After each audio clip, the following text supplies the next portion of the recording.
Hello, I'm Priscilla Brago, and this is my podcast regarding my hot takes on my, personal opinions on what I believe is a hot take.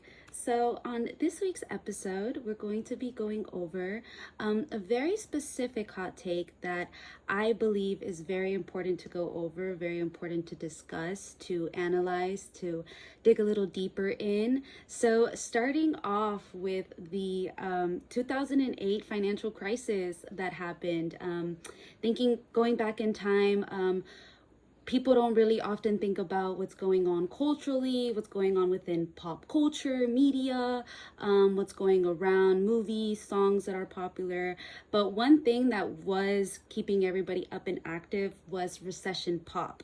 What's recession pop, one may ask? Well, back then, one was listening to Kesha, Black Eyed Peas, Lady Gaga, things that were very upbeat, things that involved dancing, happy vibes, very much like escapism, basically not trying to allow the viewers to basically enhance what was currently going on in the economy. So why was that important? Why is that a hot take? The reason why I believe this is a hot take for this week's episode is because I feel like recession pop is definitely coming back in our generation.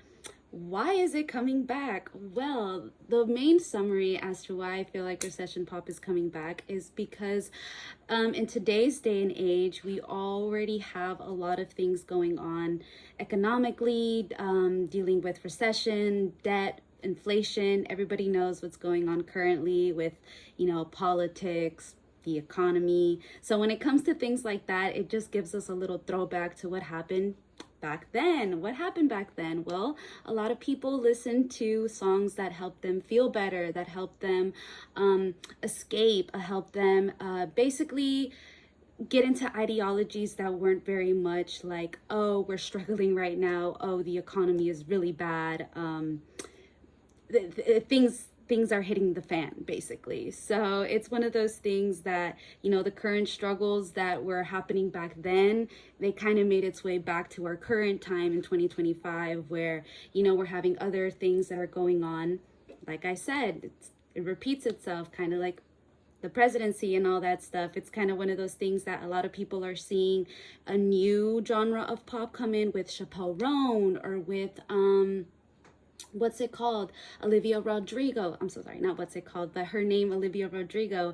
She's one of those artists that are up and coming, that are new in pop. But a lot of people are realizing that this new genre of pop is very similar to the pop that was back then. Uplifting, dancing, back to, let's all get up, let's all get dancing, because we all know that in today's, we have new genres, new ways of music, new ways of understanding things, which is why I feel like it's very important to talk about, because it's a thing that it's a cycle. It happens again. It's something that's it repeated back in 2008 during the financial crisis, and now we're in 2025 where we see the whole rise in the listening of pop music, new artists coming out, new genres but are similar to pop, but we have now rock pop, indie pop, different genres create different uplifting vibes, but it's still the same concept where it's good overall.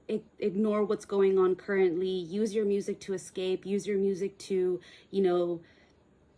basically find your happiness that doesn't involve the physical world, more so like try to listen to things that are back then and whatnot. But to better reflect on this whole take is that the return of this recession is basically influencing what this new generation is listening to, what they're interacting with in regards of celebrities that are up and coming, and celebrities that are important when it comes to like influencing the newer generation. Because of one thing that I will say that was stated by the Time magazine is that Gen Z and millennials are the ones that are bringing this back. So which is the younger generations, which is pretty interesting, because one would assume that the same generation that was listening to Lady Gaga, Black Eyed Peas back in 2028 would be the same ones that would bring this music back. But no, it's the younger generation, because it's one of those things where it's this ongoing cycle that we're still trying to use music to help us feel better, to help us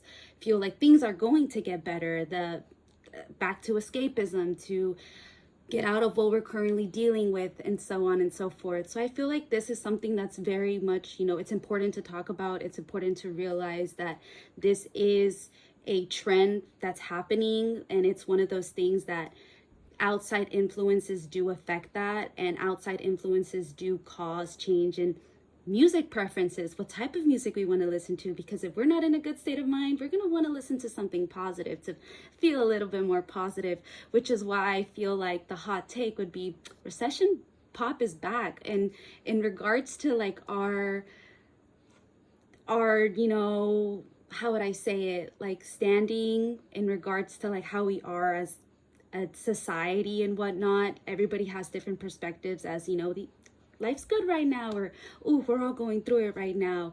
But pop is coming back. People are listening to it. New genres are being, made. New artists are coming. They're getting popular. So it's something that I feel like should be very much talked about, very much, be brought into consideration. And that's just my hot take for this week. So thank you so much for watching this video, and I hope you appreciate it.